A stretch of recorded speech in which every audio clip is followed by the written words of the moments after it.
This video, you use the graphing tool to graph the absolute value function. You know it as an absolute value function because you see these absolute value bars in your equation. So first things first is to try to find your locator point. We call it the vertex. So that is going to be at the point +4, +3. Right? So because you see that same old thing with all the others, you have x minus h wherever the x is, but a plus k on the outside. And that means that our a value is out in front of those absolute values. So this a value is a -5.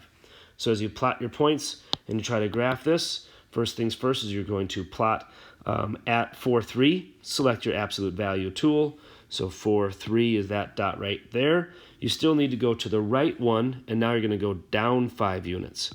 And that's how you're going to graph your absolute value. You start at the vertex, the HK, you go to the right one, and you're going to go down 5 units to your next point, and that would be how you graph your absolute value.